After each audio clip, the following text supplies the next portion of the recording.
বিশাল বড় এক লাইনে দাঁড়িয়ে আছি অপেক্ষায়, কতক্ষণে মায়ের দর্শন পাব। আজকে চলে এসেছি ভিরিঙ্গি মায়ের কাছে।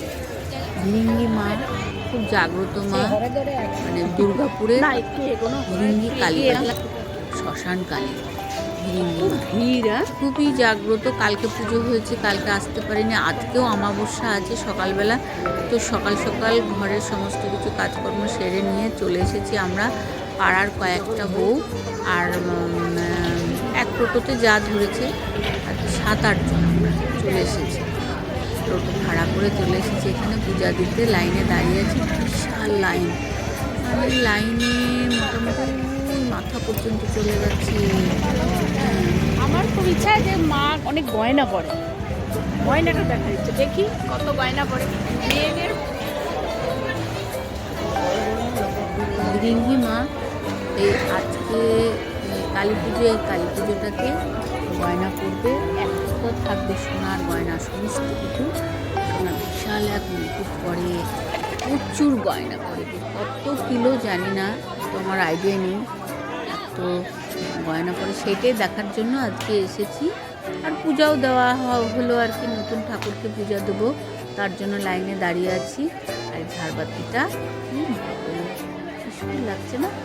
আর কালকে রাত্রে প্রচুর সুন্দর করে সাজিয়েছিল শুনেছি, দেখতে পাইনি, দেখার অত মানে ভাগ্যে হয়নি। পরের বছর দেখা যাক। আর এই ত্রিশূলটা আছে না, যখন মায়ের বলি হয় বা মায়ের যখন ঢাকি বাজে, যেই ত্রিশূলটা দেখা যাচ্ছে, ত্রিশূলটা মানে না নড়ে, এই যে এইটা নড়ে। মায়ের যখন পুজো হয় তখন ঢাক বাজে, ঢাক যখন বাজে বাজনার তালে তালে ত্রিশূলটাও নড়ে। আস্তে আস্তে ওইটা দেখার আমার ভাগ্য হয়নি, দেখা যায় সামনে মতো ইচ্ছা আছে আসার। চলে এসেছি মায়ের কি সুন্দর লাগছে।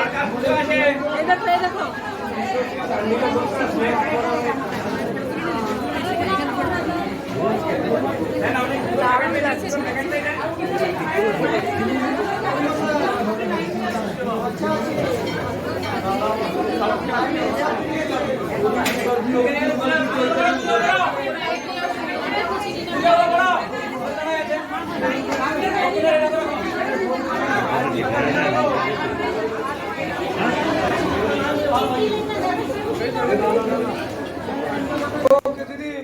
পুজো দিয়ে ঘরে চলে এলাম, নিয়ে এসে দেখি আর্যর বাবা বাজারে গেছে বাজার করতে, ঘরে তালা দিয়ে চলে গেছে, গেটেও তালা দিয়ে চলে গেছে। দিয়ে বাইরে দাঁড়িয়েছিলাম, অনেকক্ষণ বাইরে দাঁড়িয়েছিলাম।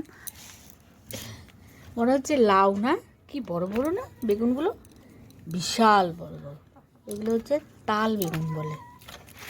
কি কি বাজার এনেছে দেখি, বেগুন এনেছে, তারপরে এনেছে পেঁপে, এটা পেঁপে, তারপরে কি এনেছে দেখি, ফুলকপি, আর একটা ফুলকপি এনেছে, দুটো ফুলকপি, ফুলকপিগুলো সাদা একদম পরিষ্কার, কচি বটে, লঙ্কা, কাঁচা লঙ্কা, আর আলু পেঁয়াজ এগুলো নিয়ে এসছে। আর কি নিয়ে এসছে দেখি, মাছ এনেছে, কি মাছ, এটা মাছের তেল, এটা ইলিশ মাছের তেল এনেছে, বললো খুলি, দাঁড়াও, এক হাতে খোলা যাবে না ওই জন্য। আর এটা রুই মাছ, এই গিট্টিটা খুলতে হবে, তারপরে এক হাতে পারবো না, একটু পরে খুলে দেখাচ্ছি।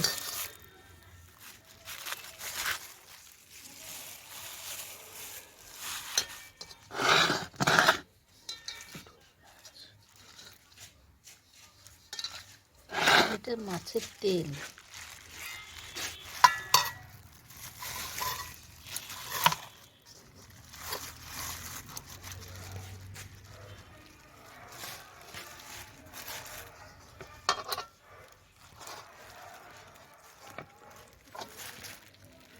রুই মাছ এনেছে বাজার করে, আর এনেছে ইলিশ মাছের তেল। তো ওর মধ্যে আবার অনেকটা একটু একটু ডিমও আছে। তো আমাদের এখানে না সব রকমই পাওয়া যায় দুর্গাপুরে। ইলিশ মাছের মাথাও পাওয়া যায়, বড় বড় ইলিশ মাছের মাথা, আর মাছের তেলও পাওয়া যায়। তো যাই হোক, নিয়ে এসছে, ধুয়ে পাকলে আমি নিয়ে এলাম সমস্ত মাছগুলো। আর আলাদা আলাদা করে ওই যে তেলটা আলাদা করেছি, ডিমটা আলাদা করেছি।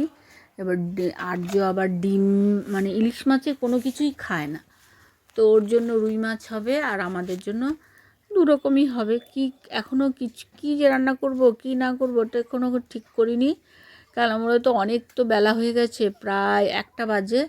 আর আমরা ওই উদয়নগর থেকে প্রসাদ নিয়ে এসেছিলো, খিচুড়ি প্রসাদ, ওগুলো আমরা খেয়েছি।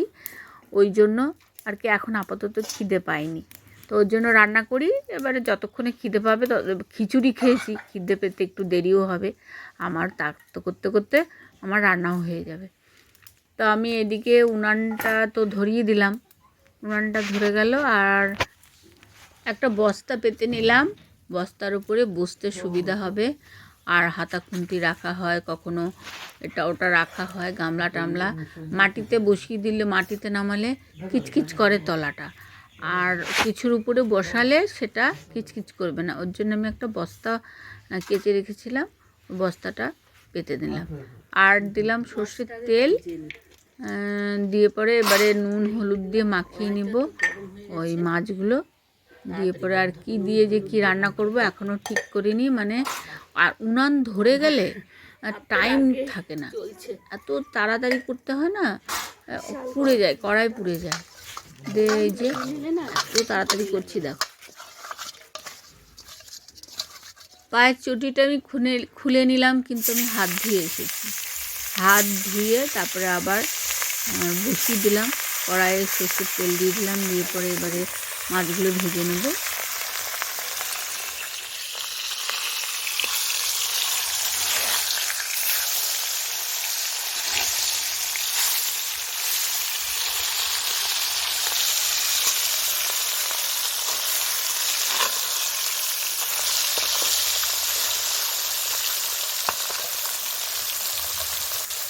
দুটোর মধ্যে কোনটা পোড়াবো, কোনটা পোড়াবো?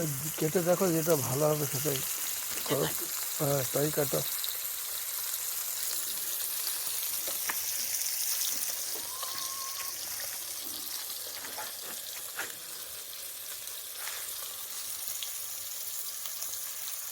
তেল মাখিয়ে দিই, ঠিক আছে।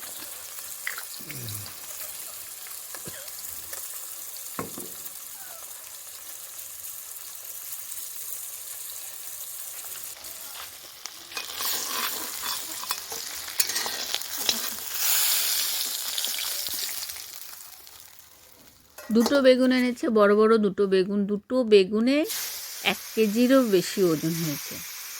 তো আমি ওই ছোটোটাই পোড়াবো, আর বড়টা থাক, বড়টা কালকে করা যাবে। তো এটা একটুখানি কেটে দেখলাম ভালোই আছে, এক জায়গাতে মনে হলো একটুখানি পোকা পোকা, তো সেই জায়গাটা একটুখানি কেটে বাদ দিয়ে দেবো। দিয়ে তেল মাখিয়ে নিলাম বেগুনের গায়ে, দিয়ে পরে এবার রেখে দিচ্ছি কিছুক্ষণ, মানে রান্না হয়ে যায়, তারপরে আবার ওটা পোড়াবো। তো ভাবলাম রুই মাছ এনেছে, তাহলে রুই মাছ, ফুলকপিও এনেছে, ফুলকপি দিয়ে রুই মাছ দিয়ে আলু দিয়ে ঝোল করি। তো কেটে নিলাম, আর এদিকে আলুগুলো কেটে নিচ্ছি, আর ফুলকপিগুলো কেটে ধুয়ে আবার একটুখানি গরম জল দিয়ে ধুয়েও নিয়েছি, নাহলে না একটুখানি বটকা বটকা গন্ধ আসে। তো একটু গরম জল দিয়ে ধুয়ে নিলে গ্যাসও হয় না, গ্যাসটাও হয় না। ওর জন্য ধুয়ে আবার ছাকা তেলে একদম ভালো করে লাল লাল করে ভেজে নিলাম। আলুটা একটু ধুয়ে নিয়ে আসবো, ধুয়ে নিয়ে এসে এদিকে দেখলাম যে এই দেখো ফুলকপিগুলো ভাজাও হয়ে গেল। এত তাড়াতাড়ি হয়ে যায় না, আমি বাগিয়ে উঠতে পারি না, প্রতিদিনই এক কথাই বলি, একা হাতে, ওই জন্য এ দেখো পুড়েও যাচ্ছে, তো তাড়াতাড়ি হয়ে যাচ্ছে। উনানে না বেশি টাইম লাগে না, একটু জোগাড় করে নিলেই হচ্ছে, ব্যাস। আর এদিকে আমি মশলাটা একটুখানি জিরে বাটা দিলাম, একটু লঙ্কা বাটা, একটু আদা বাটা, সমস্ত কিছু বাটা। আমি তো বেশিরভাগ বাটা মশলায় রান্না করি, বাটা মশলায় শিলনোড়ায় বাটা মশলায় রান্না করলে তরকারির টেস্টটা খুব বেশি ভালো হয়।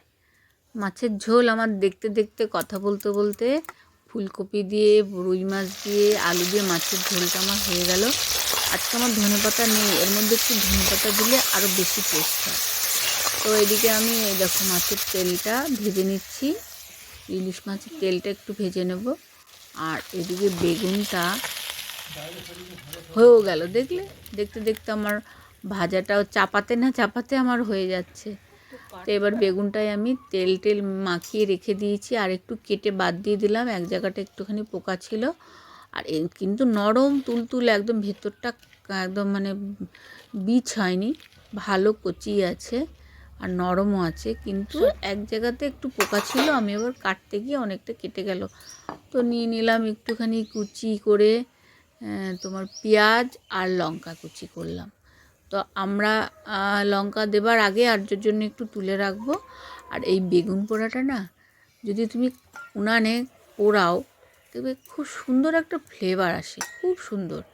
হ্যাঁ, ওটা দিয়ে তোমার ভাত খাওয়া হয়ে যাবে, অর্ধেকের বেশি ভাত খাওয়া হয়ে যাবে বেগুন পোড়া দিয়ে। রুটি দিয়েও দারুণ লাগে, পরোটা দিয়েও দারুণ লাগে, খুব ভালো লাগে। গ্যাসে পোড়ালে অত ভালো হয় না, কিন্তু যদি উনানে পোড়ানো হয়, কাঠের উনানে, তাহলে বেশি সুন্দর লাগে, বেশি ভালো লাগে। আর দুটো লঙ্কা পুড়িয়ে নিলে আরও ভালো লাগে। আজকে আমি লঙ্কা পোড়াইনি, আজকে ওই কাঁচা পেঁয়াজ আর কাঁচা লঙ্কা কুচিয়ে নিয়েছি, দিয়ে তারপরে বেগুনটা মেখে নেব। খেতে থাক। আর রুই মাছ কোন পিসটা নিবি বল? পেটি দাও। পেটি দেখ, আর মাছের তেলটা, ও আবার মাছের তেলটা খাবে না। পেটি, এইটা পেটি, এই যে এটা দিলাম। দাও। ফুলকপি নিবি? দাও। ভিডিওটা আজকের মতো এখানেই শেষ হয়ে গেল। দেখা হচ্ছে নেক্সট ভিডিওতে। ততক্ষণের জন্য ভালো থাকবেন, সুস্থ থাকবেন, বাই।